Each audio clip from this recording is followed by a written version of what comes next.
Hello, I'm Wes, the Explosion, and this is the Backlog. Yet again. Now, originally, I was going to do a blind playthrough of No More Heroes, but there was more dismemberment than I was expecting, so I thought that might not be such a good idea. I was also going to do a parody of the original Pokemon theme, but instead of being the best at Pokemon, you're trying to be the best assassin. But after playing the game, I decided it wasn't worth the effort, because this game sucks. I played the Nintendo Switch port, which I'm guessing was not enhanced in any way. I was very aware that I was playing a game for the Wii, so if this was improved, I'd be very concerned with what the initial release was like. I believe the original used motion controls, and when I pieced together how the Wiimote was likely used in the past, I felt pain. The game also runs pretty crappily. There were a few glitches here and there, one of them causing me to have to reset and lose about 20 minutes of progress. The game also seemed to lag behind in places, such as taking a few seconds to open up the next objective after I complete the previous, and when doing a kill as many as you can type mission, taking about the same amount of time to add another kill to the counter. Now, the story of No More Heroes is one night, Travis Touchdown goes out, gets drunk, and meets a girl he falls in love with. Meets a girl he falls in love with. So he does the sensible thing and goes out and kills a man to impress her. After he does, she tells him that he was the 11th ranked assassin in America, and Travis decides to continue challenging those ranked above him in the hopes that the girl, Sylvia, will sleep with him. If this sounds stupid, that's because it is, and only really makes a vague amount of sense when you get to the final chapter. The whole thing also feels a little incomplete. During the first cutscene I just described, I just kept wondering if I had accidentally loaded up the second game by mistake, because it seems like some of it should have been more than just a flashback. There's also some points where it feels like you missed something, such as when one of your opponent accuses you of killing her father and Travis just says that he never met the guy, just watches lessons on VHS until they wore out. Was that how he got so good at fighting, or was it the guy who runs the local gym who Travis calls his master? I guess it could be both, but it just felt like I missed some dialogue or something somewhere. As for the main characters themselves, Travis Touchdown is the main character. He uses the beam, sword, katana thing, and wants to become the top assassin. Partly to prove he's the best, but mostly because he thinks that Sylvia will sleep with him when he does. He's also a huge otaku, filling his home with anime girl figures, a large mecha model, nerdy posters, has a magical girl t-shirt as his default outfit, and sleeps with a body pillow that he also very likely is sleeping with. That's not redundant? Think about it. He is inept with women, and every chapter he gets a call about a porno movie that is overdue at the video rental store he goes to. He is also quite dumb. I find him pretty unlikable, but I'm guessing that the creators were expecting their audience to also be huge dorks, see Travis and think, oh wow, he's just like me, but with a beam sword that he can kill a man with. Gosh, I wish I was cool. Sylvia is a blonde bombshell with no personality, other than being turned on by killing but never actually doing any herself. She might be the only person in this game I hate more than Travis. Now on to the gameplay! You have two difficulty settings, sweet and mild. I wasn't sure if this meant easy and normal or normal and hard, so I just went with sweet. I don't think I would have had the patience for mild, and the game is honestly not worth learning the ins and outs of, so this was probably a good choice. You start out with the worst tutorial I think I've ever played. It is not integrated at all, just telling you what button does what, and then it spawns an enemy that you take out with the move without any actual context, making it hard to remember how you did what for what reason. Each step of the way, it asked me if I wanted to continue with the tutorial, which, even though I was ready to just conk out, still said yes to out of fear that I would miss something vital and then complain about not knowing how to do it later. As for the combat itself, you have high attacks and low attacks, which can be charged, and also a punch and a kick you can use to stun opponents in order to perform a throw. You can lock on and dodge, and you can recharge your beam katana when it runs out by shaking it. When you take down an enemy's life, an arrow pops up that if you swing in the right direction, you'll perform a killing blow you can also catch other foes with. This also activates a set of 3 casino-like slots at the bottom that, if you get a triple, will activate a special state for a limited period that you pretty much only use it to take down fodder really quick. That covers combat for the most part. Each chapter you fight through an area filled with flunkies until you make your way to the boss. which you fight to the death in order to get up a rank. These battles pretty much consist of figuring out their moves and seeing when you can counterattack. Oh, and several of them have insta-kill moves, so good luck figuring those out.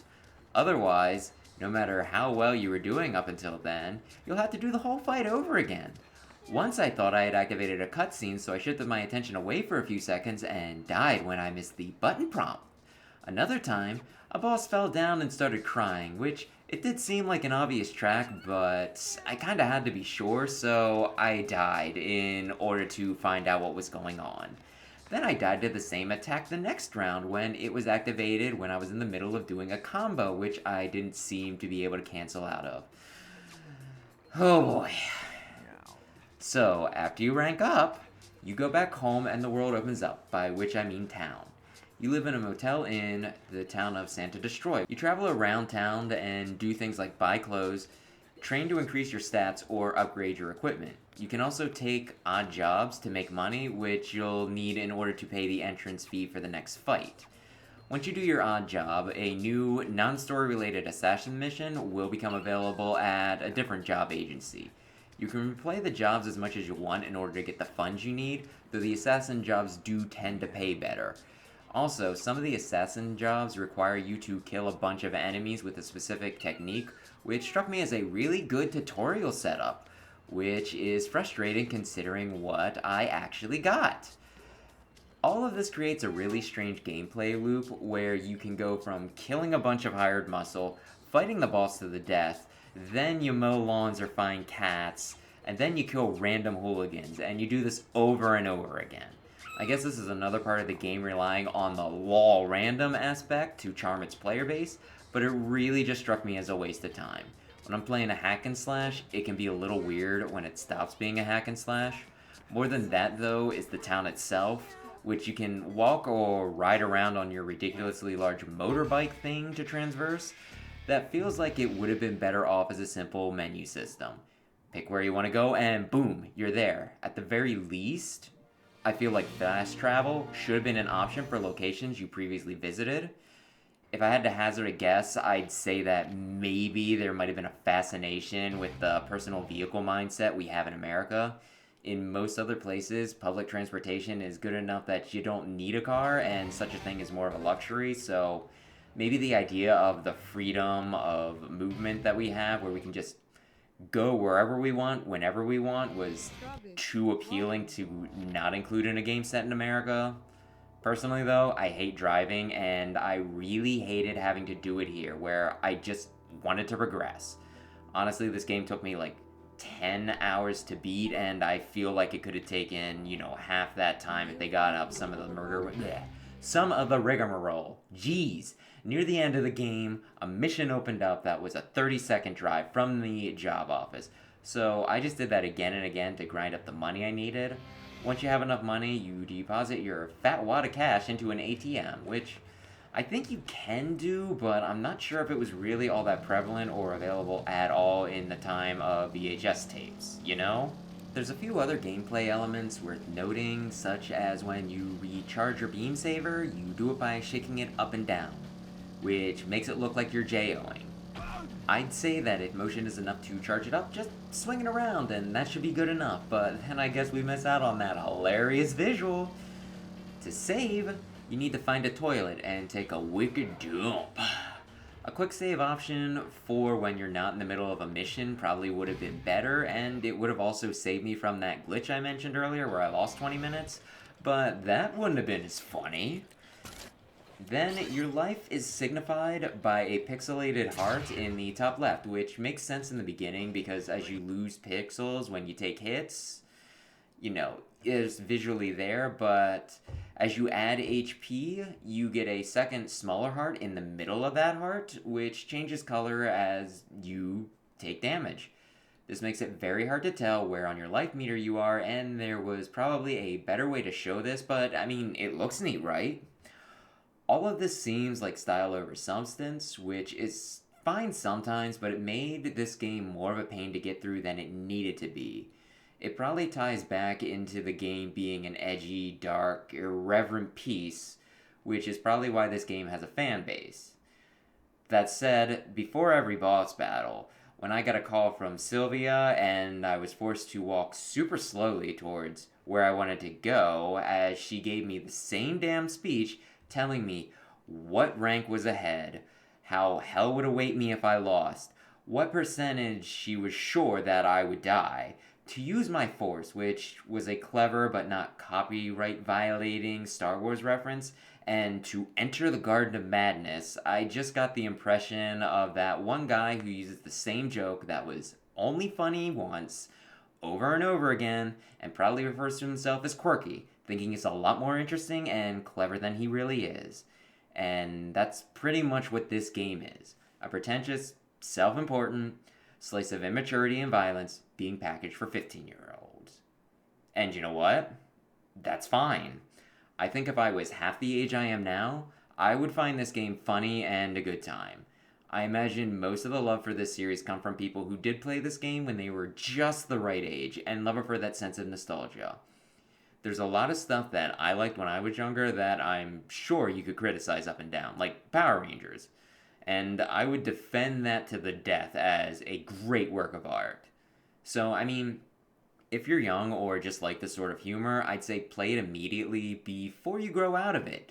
If you are past that part of your life, though, you can skip it easily. I probably won't play any of the sequels unless, enough time goes by that I forget how much I hated this and the missing part of my memory convinces me that it wasn't that bad.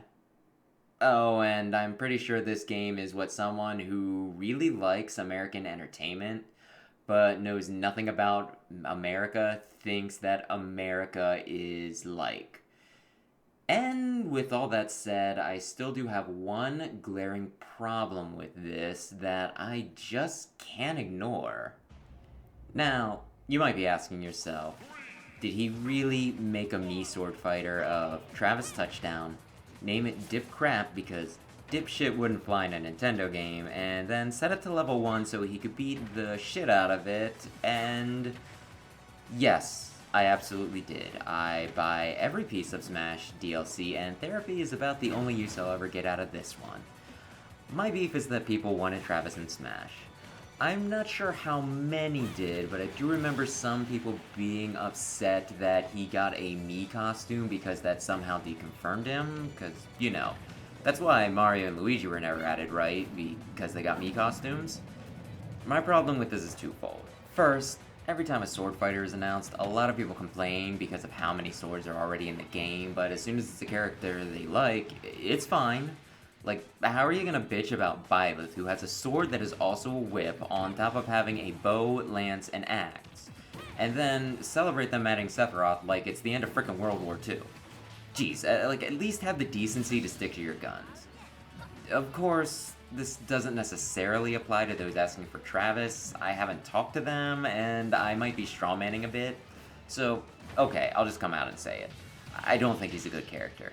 You have heroes of every sort in the game, and then villains that are the epitome of evil, like Ganon and Ridley. And you also have assholes, like K. Rool and Wario, and they're assholes in like a cartoony slapstick sort of way. And then there's the Travis Touchdown sort of asshole, Travis, who will literally kill hundreds, if not thousands of people by slicing them in half, all because he thinks it's cool, and maybe he'll get his PP sucked? I normally try not to shit on characters that get added because I know somebody out there is happy. I don't care about Terry, but I hear Latin America loves him, and that's great. I don't like Steve, but I know how popular Minecraft is, so I won't get mad.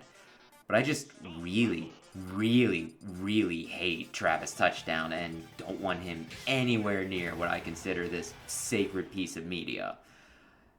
I would have liked No More Heroes more if he had died at the end of the game instead of whatever ending that was actually supposed to be. Like, what the hell?